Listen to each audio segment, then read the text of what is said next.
अस्सलाम वालेकुम, नमस्कार, सत श्री अकाल एंड गुड इवनिंग। मैं हूँ आरज़ू काज़मी और आप देख रहे हैं पॉइंट ऑफ व्यू।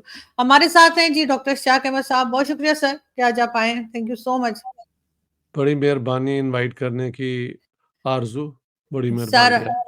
सर जी। आपको हर जगह देखा सुना पढ़ा जाता है। आपकी कई बुक्स हैं जो आपने पाकिस्तान के ऊपर लिखी हैं और उनका बहुत ज्यादा लोग एहतराम करते हैं।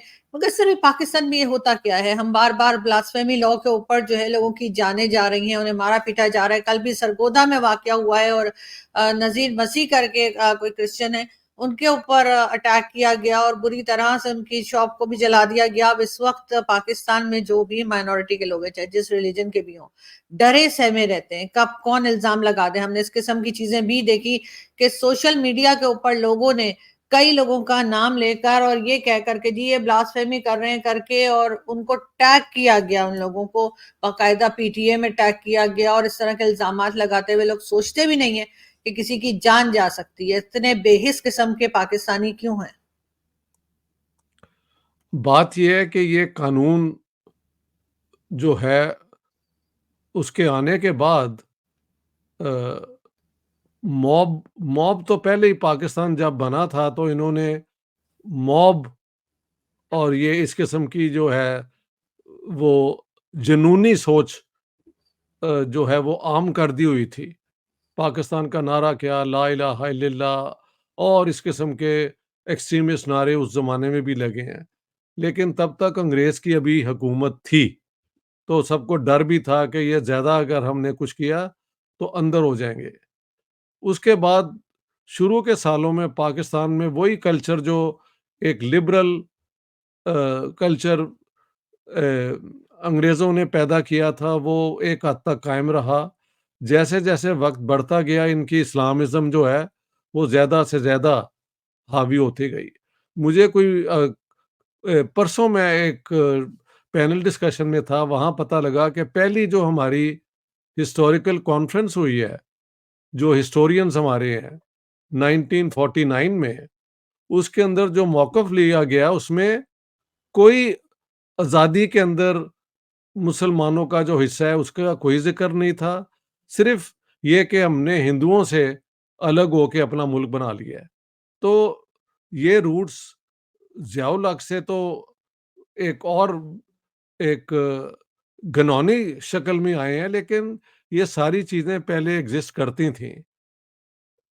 अच्छा, अब बात ये है कि सब जानते हैं कि ये लॉ की कोई ज़रूरत नहीं है जहाँ पे 94% मुसलमान हों और जो हमारे 6% माइनॉरिटीज़ हैं, वो सारी बहुत कमज़ोर हैं, उनके पास ना कोई इकोनॉमिक पावर है, यानी कि यहाँ पे हमारे जो सूडो लेफ्ट है वो क्लास वॉर की भी बात शुरू कर देता है। ये वो तो यहाँ पे तो क्लास वॉर का सवाल ही नहीं पैदा होता। ये तो बहुत ही गरीब लोग हैं ज़्यादातर। इनमें से कोई भी ऐसा नहीं है जो कि बहुत बड़ी इंडस्ट्री का मालिक हो, हाँ जी, जिसके इनकी नज़र उसके ऊपर हो। तो देखें, ज़ियाउल हक की डेथ 1988 में हो गई, उसके बाद कितनी इलेक्टेड गवर्नमेंट्स आई हैं। तो अगर ये जमहूरी कुव्वतें कोई पाकिस्तान में होती तो इस कानून को ख़त्म कर देती। क्यों नहीं किया गया? बल्कि इसके बरक्स जो हमारे पंजाब के वो थे गवर्नर सलमान तासीर को बेदर्दी से कत्ल किया गया और उसकी नमाज़ पढ़ाने के लिए कोई मौलवी नहीं था मिल रहा। हाँ जी, इसी तरह हमारे जो माइनॉरिटी मिनिस्टर थे, फेडरल मिनिस्टर शहबाज भट्टी, वो कैथोलिक क्रिश्चियन थे, उनको भी मार दिया और आम बंदों को तो ये मारते ही रहे हैं। जस्टिस एक थे अपना भट्टी, उन्होंने किसी 2 क्रिश्चियंस को बरी कर दिया था ब्lasphemy के हम्म। इल्ज़ाम पे। बाद में एक दिन वो जा रहे थे पैदल तो उनको आके टेररिस्ट ने गोली मार दी। एक जस्टिस को भी मार दिया इन्होंने। हमारे एक मिनिस्टर थे नवाज़ शरीफ के दौर में, अभी इसके हटाने से, उसने ये जो है ना ओथ जो प्राइम मिनिस्टर और प्रेसिडेंट लेता है, उसका कोई एक लफ्ज़ स्लाइटली माइल्ड कर दिया था। उसपे भी इन्होंने ये ब्लास्फेमी का वो इल्ज़ाम लगाया, वो बेचारा चुभता पड़ा। पता नहीं आज तक वो पब्लिक में आया या नहीं आया, तो वो गायब ही हो गया। बल्कि मेरे एक दोस्त हैं, अफ़ज़ल मलिक, जिनकी शक्ल शायद मिलती है उसी बंदे के साथ, तो वो गाड़ी में जा रहे थे, उनको घेर लिया और उनको मारने लगे थे। फिर किसी ने रिकॉग्नाइज़ किया कि ये वो नहीं है, तो उनकी जान बच गई। अब आप देखें इतने सालों से जो प्रूफ नज़र आ रहा है कि ये लिंचिंग कल्चर बन गया है। लाहौर के अंदर वो एक औरत थी बेचारी, जिसने वो अरबी जी। क्या कहते हैं, अल्फ़ाबेट वाला हुँ। ड्रेस पहना था, तो उसको मारने के लिए भी आगे आए थे। सर जुनैद हफ़ीज़ जो हाँ, यूनिवर्सिटी के हाँ, उन्हें 10 प्रोफ़ेसर हैं। साल हो गए हैं रखा हाँ। हुआ है, उनको रिलीज़ भी नहीं करते, उन पे जो केस है, वो आज तक पेंडिंग है हुँ। और उन पे डेथ सेंटेंस इन्होंने पास की हुई है। पाकिस्तान को दुनिया के अंदर जमहूरियत के जो तकाज़े हैं ना, वो पूरे नहीं करता। तो ये बात होती रहती है ना, इलेक्शन हुआ है या नहीं हुआ, इलेक्शन पाकिस्तान हुआ था लेकिन चुरा के ले गए हैं, वो बातें अपनी जगह सही हैं। मैं उनका रोल वो डिमिनिश नहीं कर रहा, लेकिन एक इलेक्टेड, वो क्या कहते हैं, लिंचिंग मॉब मुल्क भी तो बन सकता है ना, पाकिस्तान उनमें से है।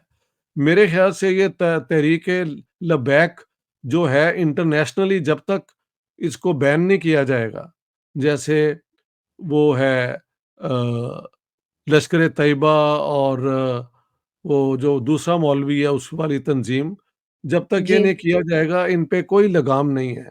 और इनको तैयार भी हमारी इन्होंने ही किया था, एस्टेब्लिशमेंट ने, हुँ। आज से कोई 2-3 साल पहले, जब वो क्या कहते हैं, इसने धरने शुरू किए हुए थे, इमरान खान ने, या पता नहीं उसका दौर था, मुझे याद नहीं आ रहा। 12 पुलिसमैन मार दिए थे ये जो है तहरीके तालिबान ने, तालिबान नहीं, लब्बैक वालों ने। तो ये कहते हैं कि जी ये बरेलवी बड़े अमन पसंद ये वो होते हैं, सबसे ज़्यादा तो खूनखार यही साबित हुए हैं। 46 के इलेक्शन में भी ये पेश-पेश थे, अब भी ये इन चीज़ों में सबसे आगे हैं, क्योंकि ये कहते हैं हम आशिक़े रसूल हैं, और रसूल के ऊपर अगर कोई यार कोई नॉन मुस्लिम डेयर कर सकता है कि वो पब्लिकली कुरान शरीफ को या रसूलुल्लाह को वो कुछ वो कोई बात ऐसी कर दें जो जिससे मुसीबत आ जाए? I don't think so. हाँ, हुँ। 2-3 केस हुए हैं जब किसी पागल जैसे जिसका मेंटल बैलेंस नहीं था, हुँ। किसी महल खानेवाल में या कहीं, तो उसको भी इन्होंने महल उसे तो मार ही दिया था। अब ये जो सरगोदा में हुआ है, मैंने तो 2 खबरें सुनी हैं। एक तो यही है कि इन टाइम पुलिस पहुँच गई और वो जो क्रिश्चियन कम्युनिटी है, उनको बचा लिया गया। आप बता रही हैं कि उनमें से एक क्रिश्चियन की मौत भी हो गई है, तो पता नहीं which is the true actual क्योंकि पिक्चर। सर जो न्यूज़ आ रही है सोशल मीडिया पे भी और जो फुटेजेज़ आ रही है उसमें एक आदमी को मार दिया गया, ये भी बताया जा हाँ, रहा है, नज़ीर मसीह नाम है नज़ीर जिसकी मसीह जान। होगा बेचारे का, हाँ। जी। तो ये वो कम्युनिटीज़ हैं जिनके पास कोई हुँ। सोशल वो पावर नहीं है, कोई इकोनॉमिक पावर नहीं है, तब भी ये बाज़ नहीं आते। तो सर। पाकिस्तान को एक टेररिस्ट स्टेट तो बहुत पहले कहा गया है, रोग स्टेट भी कहा गया है, हुँ। एपिसेंटर ऑफ टेररिज्म, तो ये सारे जो पाकिस्तान के डिस्क्रिप्शंस हैं, वो अपनी जगह कायम रहती हैं जब ये हरकतें होती हैं, दुनिया देखती नहीं है। इनको कुछ और नहीं मिलता तो कश्मीर के ऊपर आ जाते हैं। इन्हें समझ नहीं आती कि दुनिया में nobody takes them seriously about these things. हुँ। अब अपने कश्मीर में जो हो रहा है, उसका इनके पास कोई जवाब नहीं है। तो पाकिस्तान की स्टेट बेसिकली एक वो यूज़लेस किस्म की स्टेट बन चुकी हुई है। इसका कोई दुनिया के फ़ोरम में कोई आवाज़ नहीं है, कोई इसकी इज़्ज़त नहीं है। हमारे लोगों को लोग अपने मुल्क में आने नहीं देते। हाँ, कई नौजवान जो हैं वो समुद्र में डूब गए हैं पाकिस्तान से भागते हुए। तब भी इन्हें शर्म नहीं आती, ब्लास्फेमी लॉ कायम है। मैं समझता हूँ हम सबको मिलके डिमांड करनी चाहिए कि ब्लास्फेमी लॉ को अगर पाकिस्तान ने जमहूरियत बनना है, तो इस किस्म के कानून की पाकिस्तान में कोई ज़रूरत नहीं है। लेकिन इससे ना सर कोई इस्लाम पे मैं तनकीद कर रहा हूँ, ना रसूलुल्लाह की शान में कोई मैं गुस्ताखी कर रहा हूँ। मैं समझता हूँ कि 94% जहाँ मुसलमान हैं, वहाँ पे इन चीज़ों की ज़रूरत ही नहीं है। ये माइनॉरिटीज़ को टेरराइज़ करने के लिए रखा गया है और एक ओपन जो कहते हैं क्रिटिकल सोच को या एक इंटेलेक्चुअल बहस को किल करने के लिए किया गया है। अब तो एक कानून भी ये ले आए हैं कि किसी के खिलाफ अगर आप वो कोई ऐसी बात कर दें तो पता नहीं क्या हो सकता है। सोशल मीडिया ये वो, इस पे डॉक्टर हसन ज़फ़र ने प्रोग्राम बनाया अभी रिसेंटली, जो कि फेडरल पोस्ट के हैं और मेरे साथ वो आजकल कर रहे हैं की मोमेंट्स इन पाकिस्तान हिस्ट्री। तो जो पढ़े-लिखे लोग हैं, दुनिया देखी हुई है, दुनिया को समझते हैं, इंटरनेशनल लॉ को, ह्यूमन राइट्स को, डेमोक्रेसी को, वो तो इस पे आवाज़ बार-बार उठा रहे हैं। लेकिन जो हमारी रूलिंग क्लास है, वो ज़हनी तौर पे मफ़लूज है। हाँ जी, उनको नज़र ही नहीं आता कि हम कर क्या रहे हैं।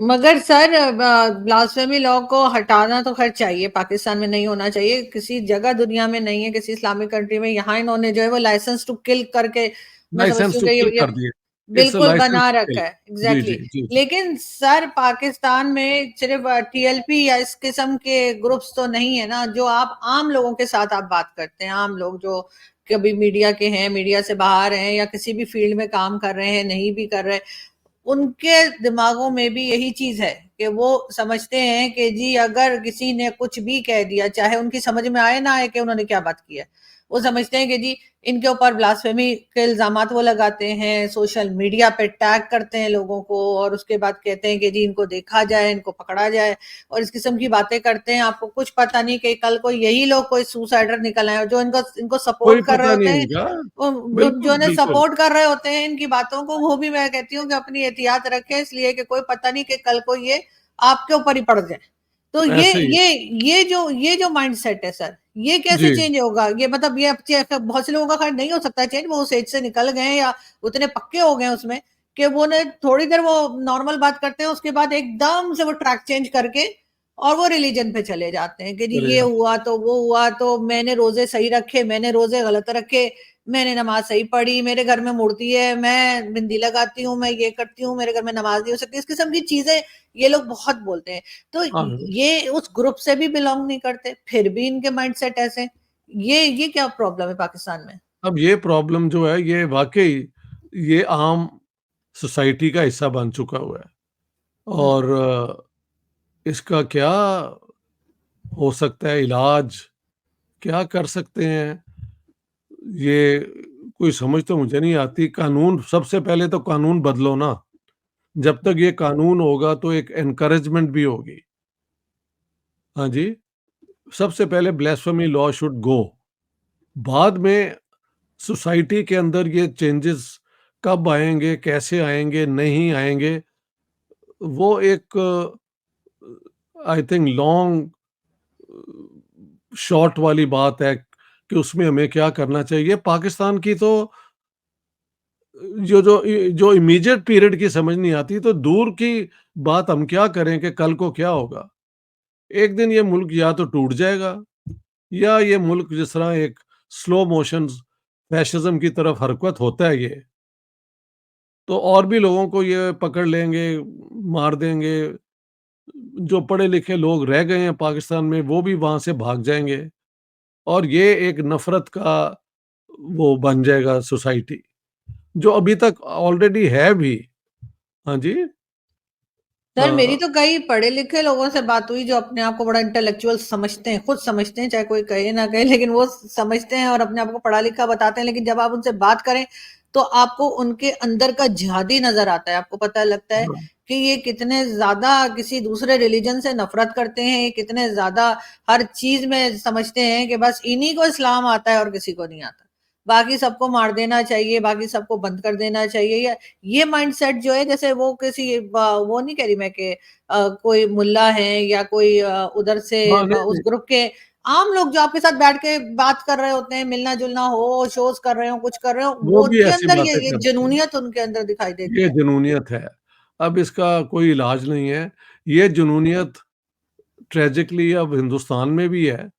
अपना मैं मुझे मुझे कहते हैं कि तुम बीच में से जिहादी हो, अब मैं क्या करूँ? लेकिन ये शायद इस सोसाइटी की बैकवर्डनेस की निशानी है कि इसमें जो है ना एक 21वीं सदी, 20वीं सदी की सोच जो थी एनलाइटनमेंट की, वो सिर्फ़ एलीट्स तक आई, अवाम तक आ नहीं सकी। तो अब जब ये कहते हैं ना कि हम अपने ओरिजिनल रूट्स पे जा रहे हैं, ये कर रहे हैं, तो उसमें शायद यही इसी किस्म की बेहूदगियाँ जो हैं, वो आपको नज़र आएँगी। हाँ जी, तो जी। हुँ। ये इल्ज़ाम कि आप बीच में से जिहादी हैं, ये तो किसी पे भी ये लगा सकते हैं। अ, क्या किया जाए? हम तो सर पाकिस्तान से निकलते हैं तंग ना आए हुए सर, थे। कई हाँ, पढ़े लिखे लोग सर निकल आते हैं ना, जैसे मैं कह रही हूँ मेरा तो वास्ता पड़ा है, तो मैंने देखा कि पढ़े लिखे अपने आप को बताने वाले जो हैं वो बीच में से ऐसे निकले कि लगता है कि शायद शायद कहीं जाके फटफुट ही ना जाए। तो इस किस्म के लोग पाकिस्तान में बहुत हैं। लेकिन बहुत सर है, अगर हम बहुत। थोड़ी बात कश्मीर की करें, पाकिस्तान साइड कश्मीर पे जो कुछ हुआ जी, और जी। अभी तक हो रहा है, 27 से कहा जा रहा है कि फिर वो प्रोटेस्ट पे जाने लगे हैं। तो ये आखिर क्या पाकिस्तान इतनी बड़ी गलती कैसे कर रहा है? क्योंकि ये तो सारी दुनिया देख रही है कि ये भारत की कश्मीर को का गाना गाते थे और हमारे यहाँ क्या हाल है? अब किस मुँह से जाएँगे? हिंदुस्तान के कश्मीर में इतना वो आ रहा है टूरिस्ट, हुँ, तो ये खबरें हमारी तरफ भी आ रही होंगी। तो इंडियन कश्मीर के अंदर तो इनकम भी उससे आ रही होगी, लोकल कश्मीरियों को सारा कुछ। हमारे यहाँ तो सारी चीज़ बंजर ही बंजर है ना। जो डेवलपमेंट हुई है, लोगों ने वही इंग्लैंड में जो मीरपुरी हैं, अपनी कमाई से घर बनाए, ये किया। हमारी हुकूमत ने उनके लिए कोई फैसिलिटीज़ नहीं दी, जो कि इंडिया में वो दे रहे हैं। उन्होंने शुरू से दी हुई हैं, अब और ज़्यादा बढ़ गई हैं। ठीक है? तो एक वो भी कंपैरिज़न होगी कि यार उनकी तो मौजें ही मौजें हैं। जितना टूरिस्ट कश्मीर में वहाँ आता है, तो इनकम भी तो लोगों तक पहुँचती होगी ना, लोकल लोगों तक। हुँ, इवन बिल्कुल। चलो बीजेपी वहाँ पे इलेक्शन नहीं लड़ रही, वो भी समझ आती है। लेकिन इसमें कोई 2 ओपिनियन नहीं है कि वहाँ पे डेवलपमेंट भी बहुत है। हमारे यहाँ है ही नहीं। और हमारे यहाँ हमेशा इस्लामाबाद के एक जो होते हैं, जॉइंट सेक्रेटरी शायद वो ही पूरी पॉलिसी बनाते हैं पाकिस्तानी कश्मीर की। तो वहाँ के जो अपने लीडरशिप है, वो कहते हैं इलेक्ट्रिसिटी हम पैदा करते हैं और हमें बहुत महँगी दी जाती है। अब मुझे याद है आज से 20-30 साल पहले सुई गैस निकलती थी बलूचिस्तान से, तो बलोचों को ये इतराज़ था कि निकलती यहाँ सुई में है, लेकिन ये जाके लाहौर और कराची और मुल्तान में इस्तेमाल होती है, हमें कुछ नहीं मिलता। तो अब क्या किया जाए, पाकिस्तान की स्टेट ने कोई भी दूरअंदेशी से प्लानिंग नहीं की। इंडस वाटर ट्रीटी पे जो हुँ, बनाने थे, वो क्या कहते हैं बैराज, और ये वो भी नहीं बनाए। तो हम हर किस्म की मेजर गलती कर चुके हुए हैं। अब वो गलतियों का पूरा जो है एक्यूमुलेटेड प्रेशर, वो इस स्टेट के लिए बड़ा मुश्किल है, उसे किसी तरीके से रिलीव करना। तो इसमें जो फ्रस्ट्रेशन है ना, वो फ्रस्ट्रेशन फिर इसी में होती है कि मैं किसी को ऐसा पकड़ लूँ जो मुझसे कमज़ोर होए, ताकि मैं अपनी एक वैल्यू, एक अपनी ताकत का मुज़ाहिरा कर सकूँ। मॉब जो है वो हमेशा बुज़दिलों का होता है। मॉब हमेशा बुज़दिल लोग हैं जो अकेले कुछ नहीं उनकी वैल्यू होती, वो एक हजूम बन के लोगों को टारगेट करते हैं। तो डेफ़िनिशन जो है एक मॉब की, तो वो तो यही है कि it's a pack of cowards, कोई भी हो, जो अपने से कमज़ोर किसी को देख के नुकसान इसलिए पहुँचाता है ताकि वो फ़ील कर सके कि मैं भी एक पावर, एक वो रखता हूँ। तो इस किस्म का हमने सोसाइटी बना दी हुई है। इसमें हर लेवल पे इस किस्म के लोग ही हैं। हाँ जी। बिल्कुल ऐसा ही है सर, और ये लोगों की तादाद जो है वो कम नहीं हो रही, बढ़ती नहीं, चली जा बढ़ रही रही है। है, बढ़ रही है, बढ़ रही है। बढ़ मैंने रही है कई और बिल्कुल जी। मैंने बहुत कहा है कि नहीं, इंडिया पाकिस्तान में अब लोगों में दोस्ती वो भी अपनी जगह है, दोस्ती का जज़्बा ये वो, लेकिन ये जो है ना एक फ़ैनेटिकल मॉब, वो बहुत बड़ा हो चुका है, बहुत बड़ा हो चुका है। अब हम देखते हैं कि ये सिर्फ़ पंजाब में नहीं है, कराची में भी है। ये सिंध के अंदर भी इनके निशान हैं, और वो जो 5 इन्होंने मार दिए हैं चाइनीज़, चाइनीज़ ही हमें पालते हैं, हमने उनके बंदे मार दिए हैं। तो खैबर पख्तूनख्वा में तो हमेशा एक्सट्रीमिस्ट होते ही हैं। तो सारे ही हर पाकिस्तान जगह ही है सर, पूरे पाकिस्तान इनकी में ही है। हमने इनकी तो ज़द में पंजाब आया में भी हुआ है, देखे हैं। इनकी ज़द में आया हुआ है पूरा पाकिस्तान। तो ये कहाँ तक जाएगा? क्या इसका अल्टीमेट होगा? ये स्टेट जिस लिए बनी थी, वो वेस्टर्न पावर्स ने हमारे से सो कॉल्ड अफ़गान जिहाद करवा के पूरा कर लिया है। अब उनको भी बिल्कुल। समझ नहीं आती कि वो इस स्टेट के साथ क्या करें? हुँ, क्योंकि बहुत बड़ी स्टेट है, 230 मिलियन लोग हैं। ये कहाँ जाएँगे अगर ये टूट जाती है? और इनके पास न्यूक्लियर वेपन्स भी हैं। तो एक डर तो होता है ना कि इस किस्म का वेपन हुँ, किसी गलत हाथ में ना आ जाए, बिल्कुल, क्योंकि कोई रिस्पॉन्सिबल गवर्नमेंट तो है नहीं पाकिस्तान में। तो बिल्कुल अब ऐसे ही है। ये जी, एक ऐसा मुल्क है जो अपने ही जंगल जो बनाए हुए हैं उसमें फँसा हुआ है। बिल्कुल, और ये सब कुछ हमने खुद ही पैदा किया और खुद ही ये इन खुद चीज़ों पैदा को किए बढ़ाया, जी, और अब हमारे ही गले वो चीज़ें पड़ रही हैं। जी, ये जी, बिल्कुल। कोई दूसरा नहीं लेकर आया है, कोई भारत या नहीं, नहीं, ये अफ़गानिस्तान या कोई, इंटरनल ये हमने खुद भारत पे ही। इल्ज़ाम लगा देना तो हाँ, सबसे आसान है ना। हाँ, हाँ। ये हमने खुद ही इस किस्म के लोगों को और इस किस्म के माइंडसेट को हमने ही बढ़ाया है। बहुत जी, शुक्रिया जी। सर कि आपने आज जॉइन बड़ी किया। मेहरबानी, thank you thank you. So much. Thank you so much.